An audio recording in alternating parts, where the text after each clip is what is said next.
আমি আপনাদেরকে অনুরোধ করব, এখন এমন একটা সময় চলতেছে, সারা জীবন আমাদের সংগ্রাম ছিল বাতিলের বিরুদ্ধে, বিভিন্ন ধরনের ফেরকার বিরুদ্ধে আমাদের সংগ্রাম ছিল, কিন্তু অনেক আফসোস আমাদের নিজেদের মাঝে অনেক অসঙ্গতি লক্ষ্য করা যাচ্ছে। এই বিষয়গুলো আল্লাহর হাবিবের শানে হচ্ছে এবং আহলে বায়াতের ব্যাপারও হচ্ছে, সাহাবায়ে কেরামের ব্যাপারও হচ্ছে, আল্লাহর ওলিদের ব্যাপারও হচ্ছে। এই ব্যাপারে আমাদেরকে সতর্কতা অবলম্বন করতে হবে, কারণ আমার রাসূল আশিকদের ঈমানদারদের জানের চাইতে আরো নিকটে আছে না নাই বলেন? আমার নবী পাকের ব্যাপারে হযরত আয়েশা সিদ্দিকা রাদিয়াল্লাহু তাআলা আনহা বলেন, কিভাবে বলছেন আমি আপনাদেরকে একটু বলছি। আমার যুবক ভাইয়েরা, সময়ের কারণে ডানে বামে না গিয়ে সোজা আমার আলোচনা প্রাসঙ্গিকভাবে আপনাদের সামনে উপস্থাপন করে বিদায় হয়ে যাব। হযরতে আয়েশা সিদ্দিকা রাদিয়াল্লাহু তাআলা আনহা বলেন, একদিন আমার নবীর সামনে হযরতে জিবরাইল আলাইহিস সালাম আসলেন। যেই জিবরাইল আলাইহিস সালাম কোন নবীর কাছে 100 বার, যেই জিবরাইল আলাইহিস সালাম কোন নবীর কাছে 120 বার, কিন্তু জিবরাইল আলাইহিস সালাম আমার নবীর কাছে 100 বার 200 বার নয়, জিবরাইল আলাইহিস সালাম আমার নবীর কাছে 24,000 বার এসেছেন। কারণ আমার আল্লাহর হাবিব তো আল্লাহর কথা ছাড়া কথা বলে না। নবীর জবান মুবারকের কথা হাকিকতে কার কথা? আল্লাহ রাব্বুল আলামিন কোরআনে বলেছেন, ওয়ামা ইয়ানতিকু আনিল হাওয়া ইন হুয়া ইল্লা ওয়াহিয়ুন ইউহা। আমার নবী আল্লাহর কথা ছাড়া কোনো কথা বলে নাই, আল্লাহর হুকুম ছাড়া কোনো হুকুমের কথা সমাজে বলে নাই। নবী পাকের কথা হাকিকতে আল্লাহর কথা, নবীকে মানলে আল্লাহকে মানা হয়। এই জন্য আয়েশা সিদ্দিকা রাদিয়াল্লাহু তাআলা আনহা বলেন, আমি একদিন জিবরাইল আলাইহিস সালাম আমার নবীর কাছে আসলেন। আয়েশা জিজ্ঞাসা করলেন, ইয়া রাসূলুল্লাহ, আমি মাশরিক থেকে মাগরিব, শিমাল থেকে জুনুব, আমি দুনিয়ার এই প্রান্ত থেকে ওই প্রান্ত অনেক জায়গায় ঘুরেছি। অনেক জায়গায় ঘুরে আমি খুঁজে দেখেছি আপনি নবীর মতন এত সম্মান এত মর্যাদাবান আমি আর কাউকে খুঁজে পাই নাই। রাইসুল মুফাসসিরিন হযরত আব্দুল্লাহ ইবনে আব্বাস রাদিয়াল্লাহু তাআলা আনহু বলেন, হযরত আব্দুল্লাহ ইবনে আব্বাস রাদিয়াল্লাহু তাআলা আনহু একদিন তিনি নবী পাকের শান মাল আলোচনা করতেছেন এইভাবে যেভাবে একজন আরেকজনের সামনে নবীর পাকের আলোচনা করা হয়। হযরতে আব্দুল্লাহ ইবনে আব্বাস রাদিয়াল্লাহু তাআলা আনহু তিনি আমার নবীর শান মান নিয়ে আলোচনা করতেছেন।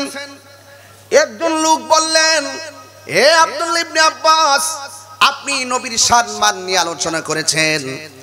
আর আব্দুল্লাহ ইবনে আব্বাস রাদিয়াল্লাহু তাআলা আনহু নবীর সম্মান আলোচনা করতে গিয়ে তিনি আলোচনা এমন ভাবে উপস্থাপন করলেন, এই পৃথিবীর মধ্যে যত নবী আছে, আদম সফিউল্লাহ থেকে ঈসা রুহুল্লাহ পর্যন্ত অনেক নবী দুনিয়ার মধ্যে এসেছেন। যে জাতির ভাষা যেমন, নবী পাককে সেই ভাষাবিদদের মাঝে শুধু এরিয়া ভিত্তিক পাঠাইছেন। আর আমার নবী এমন নবী যার জন্য কোনো এরিয়া নাই, সকল উম্মতের জন্য, সকল পৃথিবীর জন্য আল্লাহর হাবিবকে রহমাতুল লিল আলামিন করে দুনিয়ায় পাঠিয়েছেন। এখন একটা লোক বললেন, হ্যাঁ আব্দুল্লাহ ইবনে আব্বাস, আপনি মুখে বললেন আমার নবী সবার জন্য এসেছে, প্রত্যেক নবীগণ স্ব ভাষা নিয়ে এরিয়া ভিত্তিক এসেছে, আপনি কোরআন থেকে প্রমাণ দেন। রাইসুল মুফাসসিরিন আব্দুল্লাহ ইবনে আব্বাস রাদিয়াল্লাহু তাআলা আনহু কোরআন থেকে প্রমাণ দিচ্ছেন, ওয়ামা আরসালনা মির রাসূলিন ইল্লা বিলিসানিন কওমিহি লিয়ুবায়্যিনা লাহুম ফায়ুদিল্লুল্লাহু মান ইয়াশাউ ওয়া ইয়াহদি মান ইয়াশা ওয়া হুয়াল আজিজুল হাকীম।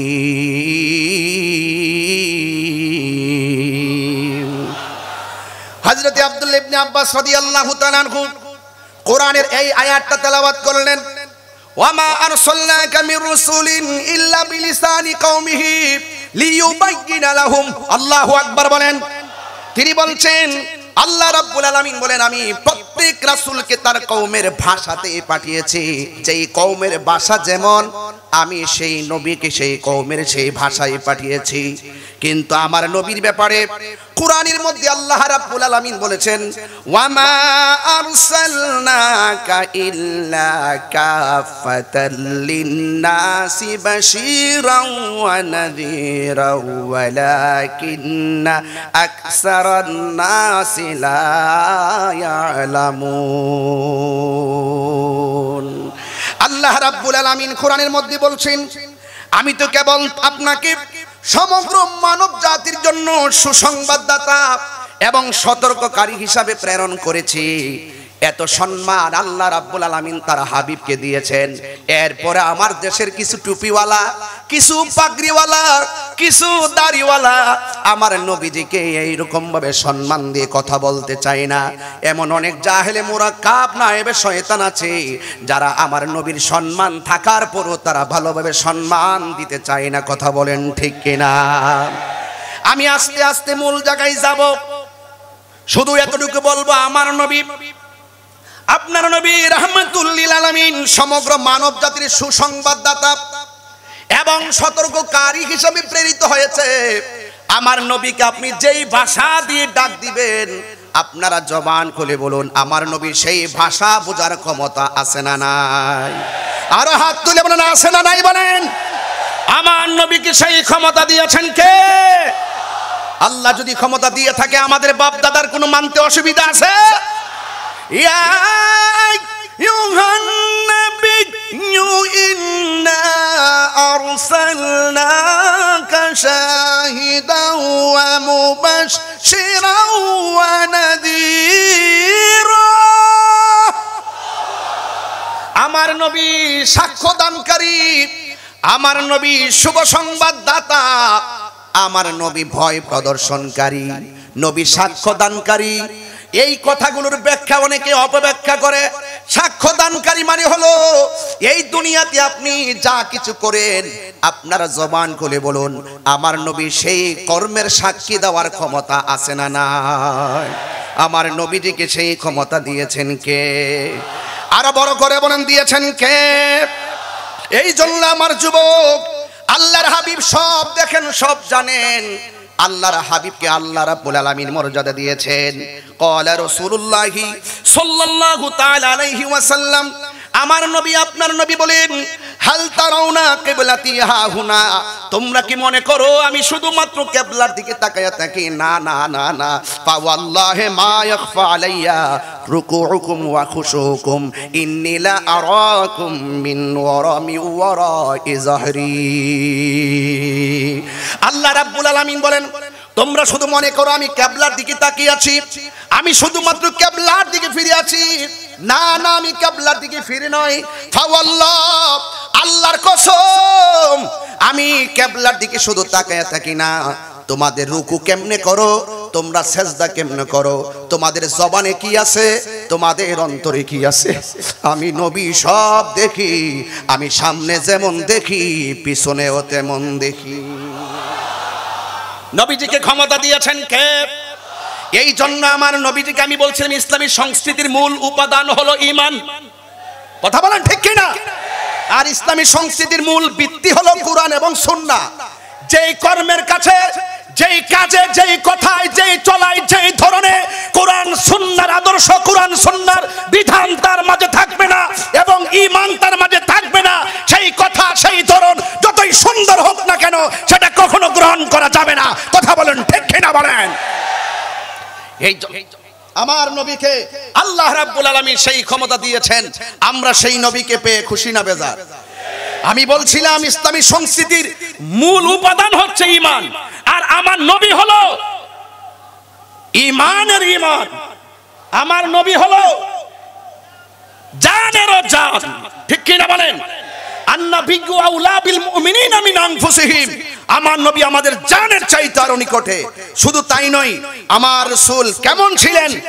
কানা রাসূলুল্লাহি সাল্লাল্লাহু আলাইহি ওয়াসাল্লাম ইয়ারা ফিল লাইলি ফিন নাহার, ইয়ারা ফিল লাইলি ফিজ যুলামাত কামা ইয়ারা ফিন নাহারি ফিদ্দু।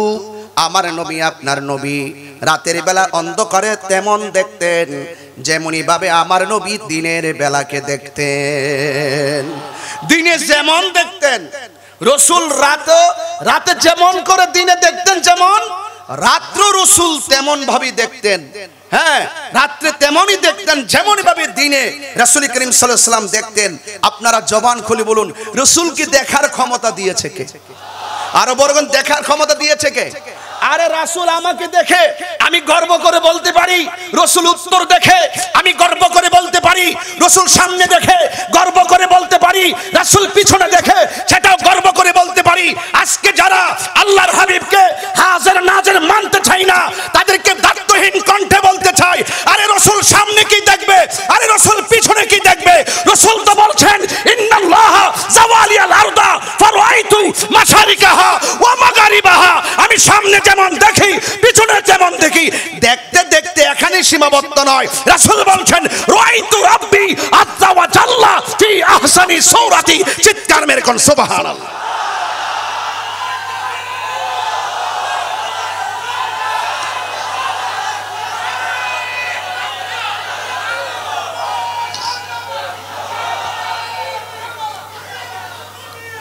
আল্লাহর হাবিবকে সেই ক্ষমতা দিয়েছেন কে? আমাকে যে বিষয় দিয়েছেন, আমি এই জন্য আমি জানি যে এই মাহফিলটা বিষয় ভিত্তিক চলে, এই জন্য আমি ডানে বামে যাব না, তারপরে শেষ বেলা একটা মিস কল দিয়েই যাবো ইনশাল্লাহ। কিছু কিছু বাতিলের দুর্গে আগুন ধরে দিয়ে যাবো ইনশাল্লাহ। এই আমার তরুণ যোদ্ধারা কি আছো এখানে? সবাই কি প্রস্তুত? আমার নবী জমিউতুল ফালা আশিকদেরকে দেখার ক্ষমতা আছে না নাই? আমার নবী আশিকের ভিতরে কথা জানার ক্ষমতা আছে না নাই? আমার নবী আমার বাবাকে চিনার ক্ষমতা আছে না নাই? আমার রাসূল আমার দাদাকে চিনার ক্ষমতা আছে না নাই? আরে তিনি তো সেই রাসূল, ওনার চক্ষু মোবারক এত সুন্দর। রাসূল বলছেন আমি আমার আল্লাহকে আমার চর্ম চক্ষে সচক্ষে সরাসরি সুন্দর অপরূপ নমুনায় দেখেছি। যেই নবীর কাছ থেকে স্বয়ং আল্লাহই গোপন নাই, সেই নবীর কাছে কি কিছু গোপন থাকতে পারে? আরো বড় করে বলেন পারে? এ যুবক ভাইরা আমার, পায়ে হাত রেখে বলবো, রাসূল পাকের সম্মান ইজ্জতের বিরুদ্ধে আজকে আমি শুনেছি, আজকে আমাকে একটা লিংক পাঠাচ্ছে কে যেন বারবার, আমি বারবার বলছি যে ভিডিও লিংক থাকলে দেন। কে জানে আম্মা জান আয়েশা সিদ্দিকার ব্যাপার, নবী পাকের বিবাহের ব্যাপার নিয়ে অশালীন বক্তব্য দিয়েছে। নাউজুবিল্লাহ, জোরে বলেন। ওই যারা বক্তব্য দেয়, বক্তব্য কিন্তু আজকে নতুন না, ওই ১,৫০০ বছর আগে থেকেই ওই বক্তব্য দিদি দিদি তারা আসতেছে। ওরা ৭২ ফেরকা, এরা বলতেই থাকবে আর আমরা জবাব দিতেই থাকবো। এরা আমাদেরকে আক্রমণ করতেই আসবে। আমরা ইমামে আলী মুকামের মতন গলার তাজা রক্ত দিয়ে হককে প্রতিষ্ঠা করব। এইগুলোতে আমরা বিচলিত নয়, এইগুলো দেখে আমরা চিন্তিত নয়। আরে অন্ধকার যদি না থাকে আলোর মজা থেকে বোঝা যায়। এই জন্য যারা রাসূল পাকের চরিত্রের উপরে কথা বলতে চায়, আমি দাখিল পাস করেছি 99-এ, আলিম পাস করেছি 2001, ফাজিল পাস করছি 2003, কামেল হাদিস পাস, কামেল ফিকহ 7, 13তে সহকারী নিবন্ধন, 14তে প্রভাষক নিবন্ধন, চাকরিও নিয়েছি, চাকরিও ছেড়েছি। আমাকে সার্টিফিকেট দিয়েছে মাদ্রাসা বোর্ড, আমাকে সার্টিফিকেট দিয়েছে কোন বোর্ড? মাদ্রাসা বোর্ড। কিন্তু আপনি হাতের লেখায় আর মেধার মাধ্যমে যেই লেখনী আপনি লিখেছেন সেটার সার্টিফিকেট মাদ্রাসা বোর্ড দেয়। আর আপনার ভিতরে কি আছে, আপনার চারিত্রিক যেই সার্টিফিকেট, এইগুলো দেওয়ার শুরু শেষ চিন্তা করে দেওয়ার ক্ষমতা পৃথিবীর কেউ নাই। তোমরা যারা রাসূল পাকের চরিত্রের উপরে কথা বলতে চাও, মনে রেখো রাসূল পাকের চরিত্র, রাসূল পাকের সিরত, রাসূল পাকের সুরত, রাসূল পাকের হাকিকত, রাসূল পাকের জাত, রাসূল পাকের সিফত এই পৃথিবীর কাহারও দেওয়া না, এটা স্বয়ং আল্লাহ দিয়েছেন। কথা বলেন ঠিক কিনা? তোমরা কি বলবা? বলতে থাকো, আমরা শুনতে থাকি। গায়ে যেহেতু ইমামে আলী মুকামের মহব্বত আছে, কনফিডেন্স যেহেতু ভিতরে সুদৃঢ়, এই জন্য আমরা কাহারও কথাই বিচলিত নয়। রাসূল পাকের মর্যাদার কথা বলছিলাম। আমি বারবার বলছিলাম ইসলামী সংস্কৃতির মূল উপাদান হচ্ছে ঈমান, এবং ইসলামী সংস্কৃতির আলোকে নিজের জীবনকে গঠন করার মূল ভিত্তি হচ্ছে কোরআন এবং সুন্নাহ। আমরা এমুকের কথা শুনবো না, আমরা তমুকের কথা শুনবো না। আমরা যখন দেখব আমাদের আকাবের, আমাদের পীর, আমাদের উস্তাদগণ কোরআন সুন্নাহর পক্ষে কথা বলেছে, কোরআন সুন্নাহর ভিত্তিতে কথা বলেছে, আপনাদের কি মানতে কোনো অসুবিধা আছে? আরো বড় করে মানতে কোনো অসুবিধা আছে? এই জন্য আমি বলছিলাম আল্লাহর হাবিবের শানের কথা। আল্লাহর হাবিবের মাঝে আমাদের জন্য রয়েছে উত্তম আদর্শ। এই জন্য আল্লাহ বলছেন লাকাদ কানা লাকুম ফি রাসূলিল্লাহি উসওয়াতুন হাসানা, নবী পাকের মধ্যেই আছে আমাদের জন্য উত্তম আদর্শ। কথা বলেন ঠিক কিনা? তো আমরা ফলো করব আমাদের নবীকে। আল্লাহ বলছেন যদি তোমরা আমাকে পেতে চাও আমার বন্ধু নবীকে অনুসরণ করো, আমার বন্ধু নবীকে আতাত করো। আমার বন্ধু নবীকে যদি ভালোবাসবে আমি আল্লাহ তোমাদেরকে ভালোবাসবো।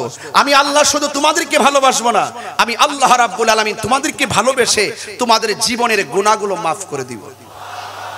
তাই রাসূল কি আমাদের মতো বললে কি ঈমান থাকবে? আরো জোরে ঈমান থাকবে? আপনার কথার দ্বারা, আপনার থুতুর দ্বারা কি কূপের পানি সুস্বাদু হবে? আপনার থুতুর দ্বারা কি, কুলির পানির দ্বারা কি কূপের পানি মজাদার হবে, বরকত হবে? রাসূল পাক এমন রাসূল যার থুতু মুবারকের দ্বারা কূপের তিক্ত পানি সুমিষ্ট হয়ে গেছে। সুবহানাল্লাহ। এই যে বদর হুদাইবিয়ার সন্ধির সময় সাহাবায়ে কেরাম যে কূপ খনন করতেছিলেন, কূপ খনন করার পরে পাশেই কূপ খনন চলছে, ওই মুহূর্তে সাহাবায়ে কেরাম রাসূল পাকের কাছে এসে বললেন, ইয়া রাসূলুল্লাহ, এই কূপের পানি, এই আমরা যে কূপ খনন করতেছি আমাদের পানির সংকট এমন অবস্থা যে আমরা পানি পান না করে আমরা মনে হয় আমরা মারা যাব, আমাদের অনেক কষ্ট হচ্ছে। তখন ওই মুহূর্তে আল্লাহর হাবিব সাল্লাল্লাহু আলাইহি ওয়াসাল্লাম শুনে ফাবালাগা রাসূলুল্লাহি সাল্লাল্লাহু আলাইহি ওয়াসাল্লাম ফাআতাহা, আল্লাহর হাবিবের কাছে যখন এই সংবাদটি পৌঁছলো অতঃপর আমার নবী আসলেন। আমার নবী এসে ফাজালাসা আলা শাফিরিহা, আমার নবী এসে কূপের কাছে বসলেন।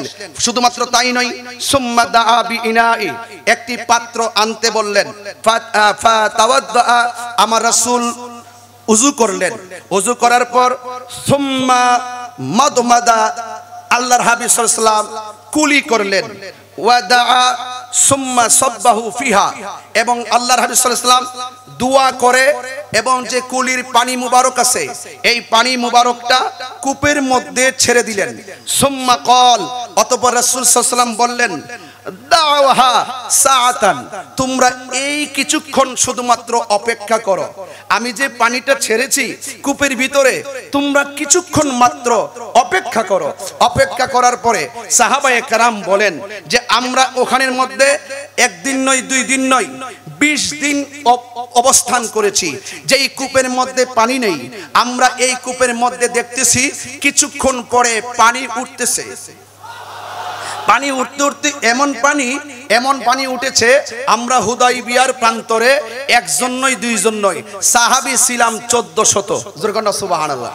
তো যেই নবী পাকের কুলি মুবারক পড়ার পরে ওই কূপ থেকে পানি উঠে আল্লাহর হাবিবের দোয়ায় পানিতে বরকত হয়ে যায়, সেই নবীজিকে কি আমাদের মতো মনে করা যাবে? আরো বড় করে আমাদের মতো মনে করা যাবে? এই জন্য আমার যুবক ভাইয়েরা বিনীতভাবে অনুরোধ করে বলবো, রাসূল পাকের শান তো অনেক, রাসূল পাকের মর্যাদা অনেক। ওয়ারাফানা লাকা যিকরাক, আমি পাপী মুখে সেই বর্ণনা আর কতটুকু দিব? শুধুমাত্র তাই নয়, আল্লাহর হাবিব সাল্লাল্লাহু আলাইহি সাল্লামের শান এতই মহান, যেহেতু ফাইন্না ফাদলা রাসূলিল্লাহি সাল্লাল্লাহু আলাইহি সাল্লাম লাইসা লাহু হাদ্দুন, আল্লাহর হাবিব সাল্লাল্লাহু আলাইহি সাল্লামের শানের যেহেতু কোনো সীমানা নাই।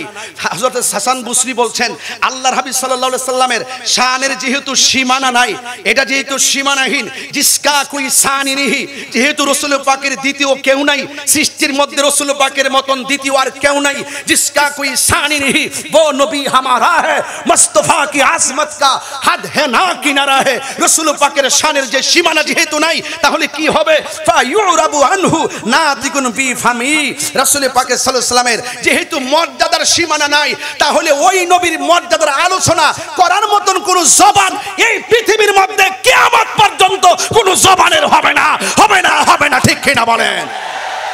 এটাই হলো চূড়ান্ত কথা। ওয়ারফানা লাকা যিকরাক, আল্লাহ বলছেন কি? আল্লাহ বলছেন আলহামদুলিল্লাহি রাব্বিল আলামিন, আমি আল্লাহ হলাম সমগ্র জাহানের রব, আর আমার বন্ধু হলো ওয়ামা আরসালনাকা ইল্লা রাহমাতাল লিল আলামিন। আল্লাহর হাবিব সাল্লাল্লাহু আলাইহি সাল্লাম হলো সকল জাহানের রহমত। সেই রাহমাতুল লিল আলামিন আমাদের জন্য রহমত। সেই নবীকে জানের চাইতে বেশি ভালোবাসতে হবে। জানের চাইতে যদি ভালোবাসতে না পারেন, মনে রাখবেন ইহকালও বরবাদ হয়ে যাবে, পরকালও বরবাদ হয়ে যাবে।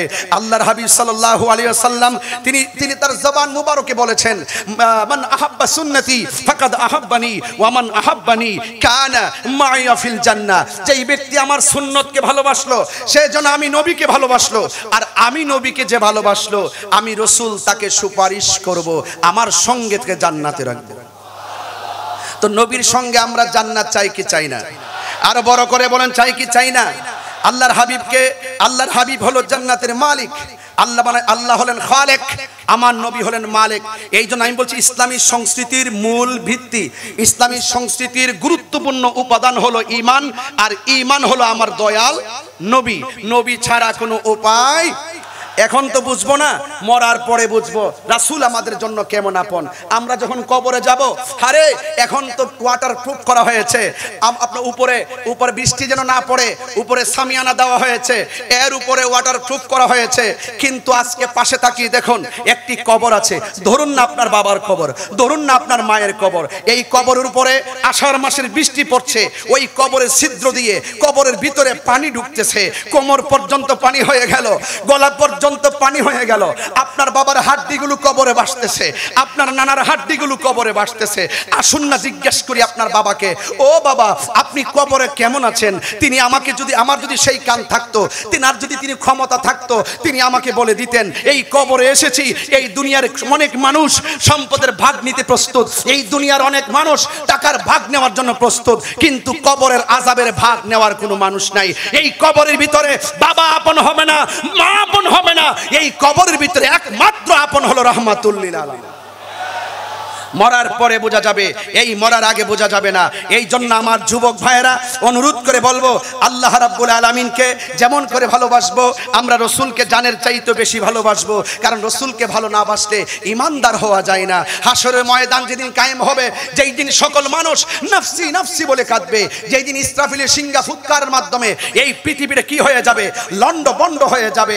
আরে আল্লাহ রাব্বুল আলামিন তো কোরআনে বলে দিয়েছেন, এভাবে বলে দিয়েছেন, ওয়া হুয়াল্লাযী খালাকাস সামাওয়াতি ওয়াল আরদা বিল হাক্কি ওয়া ইয়াওমা ইয়াকুলু কুন ফায়াকুন কওলুহুল হক ওয়া লাহুল মুলকু ইয়াওমা ইউনফাকু ফিস সূর আলিমুল গায়বি ওয়াশ শাহাদা ওয়া হুয়াল হাকীমুল খাবীর। আর এই পৃথিবী একদিন ধ্বংস হয়ে যাবে, এই পৃথিবী একদিন লয় হয়ে যাবে, এই পৃথিবী ইসরাফিলের ফুৎকার মাধ্যমে একদম তছনছ হয়ে যাবে। এই পৃথিবী যখন শেষ হয়ে যাবে, একদিন তো আমরা হাসরের ময়দানে উঠব। ওই দিন কিন্তু সেই দিন আমার জবানকে বন্ধ করে দেওয়া হবে, হাতের সাক্ষী হাত দিবে, পায়ের সাক্ষী পা দিবে, কানের সাক্ষী কান দিবে, জবানের সাক্ষী জবান দিবে। সেই দিন কোন নবী 1,24,000 পয়গম্বর কেউ আপনার জন্য কথা বলবে না।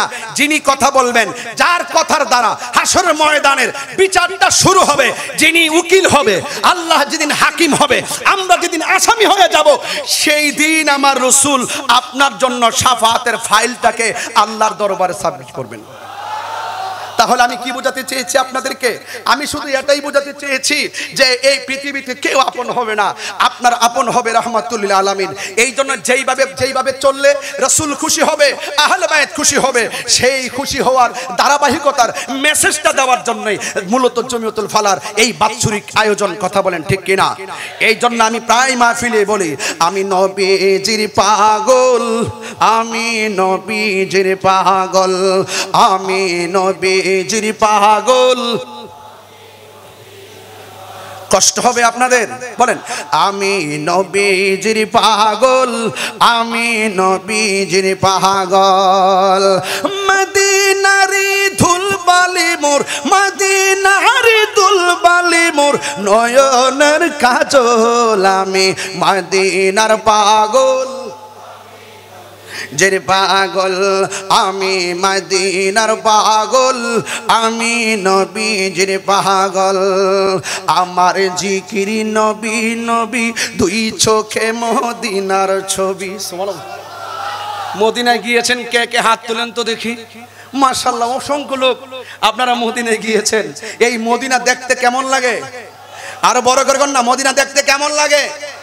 আজকে অনেক বিয়াদব আছে, আমি তো সব কথা বলতে পারি না। অনেক জায়গায় একটা বিয়াদব আছে কয় মক্কায় যাবে, মদিনায় গেলে নাকি দোয়া কবুল হয় না। জোরে কোন না নাউজুবিল্লাহ। এইগুলা যুগে যুগে মাথা উঁচু করে বড় বড় কথা বলে শেষ পর্যন্ত স্যান্ডেলের দোলা হয়ে মাটির নিচে ঢুকে। কথা বলেন ঠিক? আচ্ছা, এগুলো যদি সুযোগ পাই এবার বলেন, আমার জিকিরি নবী নবী দুই চোখে মদিনার ছবি, আমার জিকিরি নবী নবী দুই চোখে মদিনার ছবি, আমার জিকির নবী নবী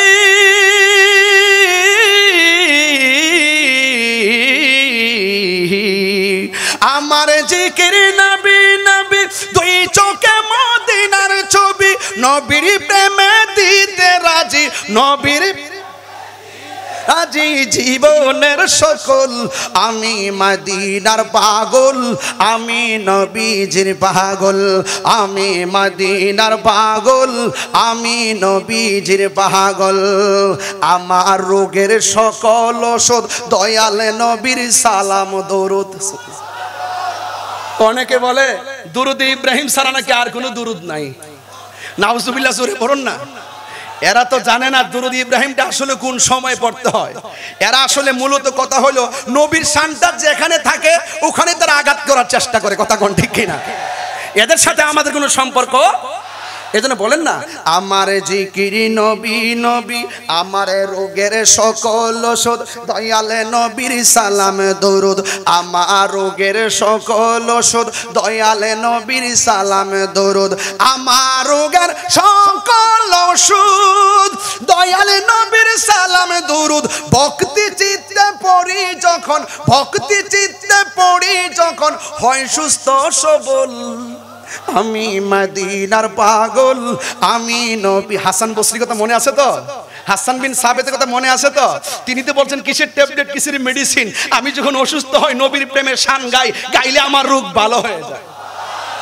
হ্যাঁ, এই জন্য বলেন না, আমার রোগের সকল ওষুধ দয়াল নবীর সালাম দরুদ, ভক্তি চিত্তে পড়ি যখন, ভক্তি চিত্তে পড়ি যখন হয় সুস্থ সবল, আমি মদিনার পাগল, আমি নবীজির পাগল, আমি মদিনার পাগল, আমি নবীজির পাগল, নবীর প্রেমে দিতে রাজি, নবীর প্রেমে দিতে রাজি, নবীর প্রেমে দিতে রাজি, জীবনের সকল, আমি মদিনার পাগল,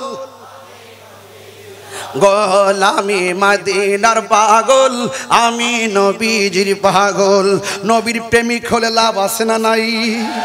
নবীর প্রশ্ন কবরে আছে না নাই? ওয়ামা কুনতা তাকুলু ফি হাক্কি হাজার রাজুল, এই কবরে নবীর প্রসঙ্গ আছে না নাই? আবার হাশরের ময়দান যেদিন কায়েম হবে, রাসূল বলেন শাফাআতি লি আহলিল কাবাইর মিন উম্মতি, আমার উম্মতের মধ্যে যারা বড় বড় গুনাহ কইরা ফেলাইবো কিন্তু আমি নবীর শান শুনলে পাগলের মতো হয়ে যেত, আমি নবীকে জানের চাইতে ভালোবাসতো, নামাজের জন্য আসামি হয়ে যেতে পারে, রোজার জন্য আসামি হয়ে যেতে পারে, যদিও কোনোদিন হাশরের ময়দানে আমলের কারণে ধরা খাইয়া যায়, আমার নবী আপনার নবীর প্রতি যদি ভালোবাসা থাকে, আমার রাসূল বলেন আমি নবী আমার উম্মতের সুপারিশ করে জান্নাতে নিয়ে যাব। বাংলাদেশের কিছু মৌলবীরা আছে যারা তো নবীর শাফাআতকেও মানে না। এক কাজ্জাব দাজ্জাল বলতেছে নবী হাশরের মাঠে সুপারিশ করব, দূরের কথা নবীর জাত নিয়েই নাকি ঠেলাঠেলি। আরো বড় করে বলুন না নাউজুবিল্লাহ। এদেরও তো বাংলার জমিনে ফলোয়ার আছে, ইউটিউবে ফেসবুকে তো তাদের যন্ত্রণা ঢুকাই যায় না। কথা কোন ঠিক কিনা? আরে তোদের দূর হইলো ফেসবুক পর্যন্ত। আমি দেখি কোনো গুগলে যদি সার্চ করি তাদের বক্তব্য বেশি পাওয়া যায়। এইগুলো নিয়ে আমাদের এলাকার লোকগুলো কয় অনলাইনে ঢুকলেই তাদেরকে পাওয়া যায়, অনলাইনে ঢুকলে তাদের বক্তব্য পাওয়া যায়। আমাদের সুন্নি আলেমরা লেখে না, আমাদের সুন্নি আলেমরা শুধুমাত্র কিতাব লেখে ঘরে রাখে কিন্তু গুগলে দেয় না। আরে আমি আপনাদেরকে আশ্বাস দিতে চাই, ওরা যে গুগলে ঢুকাইয়ে দিয়েছে, হ্যাঁ ঢুকাইয়ে দিয়েছে, আমরা সার্চ করলে পাওয়া যায়। একদিন মনে রাখো, ওই গুগলের সার্চ নয়, আমি আপনাদেরকে বলবো গুগলের সার্চ নয়, নবীর মহব্বত হৃদয়ে ড্রাফটস করে রাখেন, এটা ডিলিট হবে না, এটা হাশরের ময়দানে কথা বলবে, ঠিক কিনা বলে?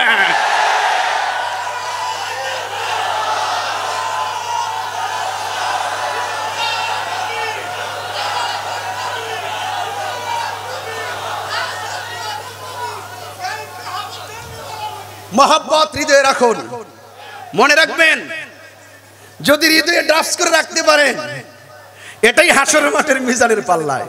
আর ওরা যে গুগল মুফতিরা, কিছু গুগল মুফতি আছে, ইউটিউব মৌলবী আছে, পিছনে সবুজ গ্রিন কাপড় লাগায়া ভিডিও বানায়া এমন ভাবে খানায় খাবার ছবি দিয়া সারে, মনে হয় যেন ওখানে বসে বসে কথা বলতেছে। হ্যাঁ, এগুলো বলছি গুগল মুফতি। তারপরে গুগল মুফতি, ইউটিউব মৌলবী, ফেসবুক মুফাসসির না, এই সমস্ত দান্দাবাজদের কথায় আমরা কান দিব না। এখন বলুন তো, রাসূল সুপারিশ করার ক্ষমতা আছে না নাই? রাসূলকে সুপারিশ করার ক্ষমতা দিয়েছেন কে? এতে কি কোনো সন্দেহ আছে? সন্দেহ আছে? এই জন্য যুবক ভাইরা গভীর মনোযোগ, পায়ের মধ্যে হাত দিয়ে বলে দিয়ে যায়, যেই দিন হাসরের ময়দান কায়েম হয়ে যাবে, ওই কঠিন মুসিবতে এই দুনিয়ার জমিনে যারা নবীকে ভালোবেসেছে, আল্লাহ রাব্বুল আলামিনের হাবিব বলে দিয়েছেন, হাসরের ময়দানে নিচে তামা থাকবে, মাথার উপরে আধ বিঘাত উপরে সূর্যটা থাকবে, এমন একটা মাথার উপরে সূর্যের তাপ লাগবে, ওই কঠিন মুসিবতে সূর্যের তাপ লাগার পরে মাথার খুলিটা উড়ে যাবে, ভিতরে মগজগুলা থাকবে, এই মগজগুলা ভাতের মারের মতন টকবক করে ছিটে ছিটে পড়বে। সেই দিন সন্তানের সামনে দিয়া মা চলে যাবে, মার সামনে দিয়া সন্তান চলে যাবে, কেউ কাউকে উপকার করবে না। সবার জবানের মধ্যে একটা স্লোগান থাকবে, ইয়া নাফসি ইয়া নাফসি ইয়া নাফসি ইয়া নাফসি নাফসি বলে তারা কান্না করবে। ওই কঠিন মুসিবতের সময় কেউ কাউকে উপকার করবে না।